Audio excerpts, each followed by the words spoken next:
गाबोन national press day आरो बेजों लोब्बा लाखिनानैनो दिनै बिटिसि सरकारनि मददजों क'क्राझार प्रेस क्लाब आरो बिटिसि जार्नालिस्ट जे एस'सिएशन दङ बिथांमोना दिनैनिफ्राय साननैनि हाबाफारि लानानै प्रेस डे खुंदों।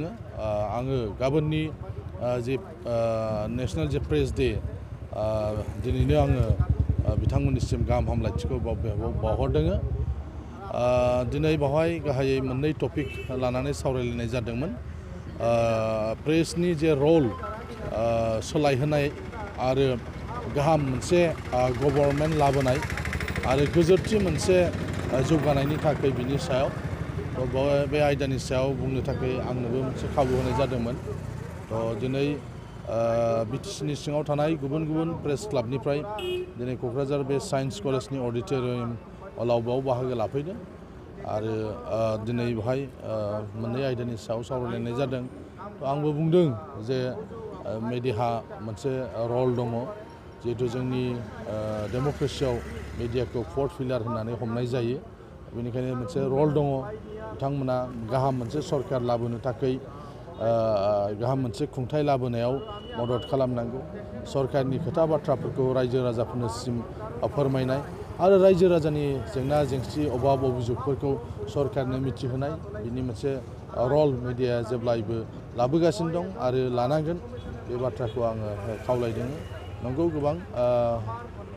गोबां बायदिसिना थासारिजों दिनै मेडियायाव मावग्रा मानसिफ्रा खामानि मावनांगासिनो दङ, जेंना गोबां दङ। अब्लाबो बेफोरखौ नेवसिनानैबो जाहाथे गाहाम मोनसे खुंथाय जोंनि गेजेराव जायो, बिनि थाखाय खामानि मावनो थाखाय आंबो बिथांमोनखौ खावलायदों। सरकारनि धोरोमनिफ्राय मिडियाफोरनि सायावहाय माबाफोर अनसुंथाइ होनायनि सानदों नामा? जिहेतु बिटिआरनि आथिखालनि चिफ बिथाङा बिसायख'थि फोसावनाय समावहाय मिडियाफोरखौ लानानै मोनसे मेनिफेस्ट'आव सोदोंमोन जे उननि समावहाय मिडियाफोरखौ सरकाराव फैयोब्ला नायनाय जागोन होननानै। दा माबाफोर सावरायनाय जादों? जोंनि थांनाय बिसायख'थिनि जे मेनिफेस्ट' बे मेनिफेस्ट'आव नंगौ मेडियानि मानसिफोरनि लागै मेडियाखौ जोंनि ओनसोलाव फोजौनायनि थाखाय बिटिसि सरकारनिफ्राय माखासे अनसुंथाइ होगोन होननानै फोसावदोंमोन। बेनि माखासे हाबाफारिखौ बिथाङा मावफुंनो थाखाय आखायाव लादों। दा गमामायैनो बिटिआरनि जे सरकार बे सरकारनिफ्राय अनसुंथाइखौ होनाय जागोन। दा बयबो जों मिथिखागौ बे कभिड पेन्डेमिकनि समाव